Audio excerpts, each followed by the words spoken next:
अब मैं जा रहा हूँ दीवान ख़ास की तरफ। ये हमारे पीछे आप दीवान ख़ास की इमारत देख सकते हैं। तो इस इमारत का इस्तेमाल शाहजहाँ और दूसरे मुग़ल बादशाह अपने सरकारी मेहमानों का इस्तकबाल करने के लिए किया करते थे। शाहजहाँ के ज़माने में इसको शाह महल के नाम से भी जाना जाता था। दीवान ख़ास का इस्तेमाल मेहमानों के इस्तकबाल के अलावा सल्तनत की जो भी फ़ैसले होते थे बड़े बड़े, तो आपस में जो दरबारियों से बातें किया करते थे बादशाह लोग, वो यहीं दीवान ख़ास में ही बैठ कर के किया करते थे। तो अभी मैं दीवान ख़ास की तरफ जा ही रहा था, मेरी नज़र इस दरवाज़े पर पड़ी। तो इस दरवाज़े की एक बहुत ही अहम तारीख़ रही है। जब ये किला बन कर के तैयार हो गया था तो शाहजहाँ पहली बार इसी दरवाज़े से इस किले में दाखिल हुए थे। और फिर जब आखिरी मुग़ल बादशाह बहादुर शाह ज़फ़र ने इस किले को छोड़ा 1857 के इनकलाब के नाकामयाब होने के बाद, तो वो भी इसी दरवाज़े के से बाहर गए थे और यमुना पार करके वो फिर निज़ामुद्दीन बस्ती में गए और फिर वहाँ से हुमायूं के मकबरे पे गए और उन्हें गिरफ़्तार किया गया, फिर यहीं लाया गया, उन पर मुकदमा चलाया गया। तो खैर वो अलग तारीख़ है, लेकिन ये इस दरवाज़े की ये तारीख़ रही है।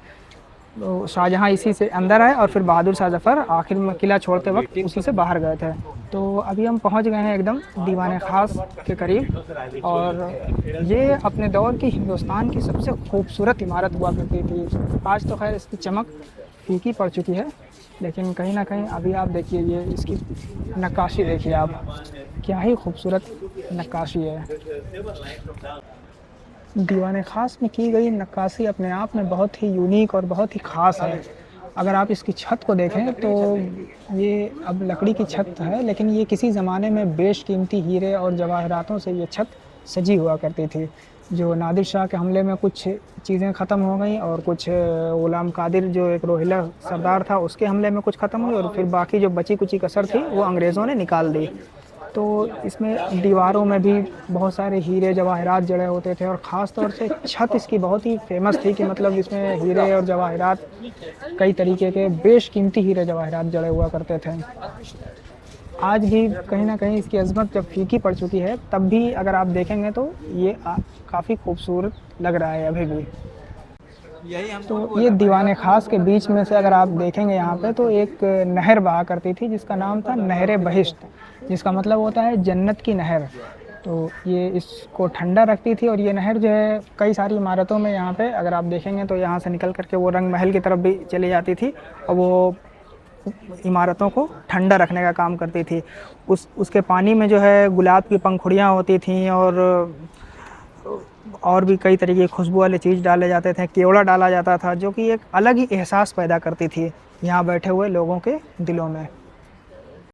दीवान ख़ास के दीवारों पर यहाँ पे मैं आपको अगर जूम करके दिखाऊं तो यहाँ पे अमीर खुसरो का एक शेर लिखा हुआ था, अगर फिरदौस बर रूहे ज़मी अस्त, और यहाँ पर इस साइड में पूरा नहीं दिख रहा है, हमी अस्तो हमी अस्तो हमी अस्त, यानी अगर इस सरज़मीन पे अगर कहीं जन्नत मौजूद है तो वो यहीं है, यहीं है, यहीं है। इसका मतलब ये था। और वाकई उस ज़माने में अगर उस ज़माने को आप तसव्वुर करें तो यहाँ पे नहर बहिश्त बह रही है, और यहाँ पे खूबसूरत रेशमी पर्दे लटक रहे होंगे, और तो एक किस्म से यहाँ बैठने वाले लोगों को कम से कम दुनियावी जन्नत का तो एहसास होता ही रहा होगा। तो हाल के बीच में अगर आप देखेंगे तो ये जो यहाँ पे दिख रहा है, ये संगमरमर का एक चबूतरा, इसी पे तख्ते ताऊस रखा हुआ करता था। तख्ते ताऊस के बारे में कहा जाता है कि ये अब तक का दुनिया का सबसे महंगा सिंहासन हुआ करता था, और इसे नाचते हुए मोर की शक्ल का बनाया गया था, इस वजह से उसको मयूर सिंहासन भी बोला जाता था। उसके बारे में ये कहा जाता है कि ये ताजमहल और मशहूर कोहिनूर हीरे से भी अधिक उसकी कीमत थी, और शाहजहाँ ने उसी में कोहिनूर हीरा भी जड़वा दिया था। वो बेशकीमती हीरे और रत्नों से उसको पूरा बनाया गया था मयूर सिंहासन को। उसे किसी ख़ास मौके पर ही दीवान ख़ास में ला करके रखा जाता था।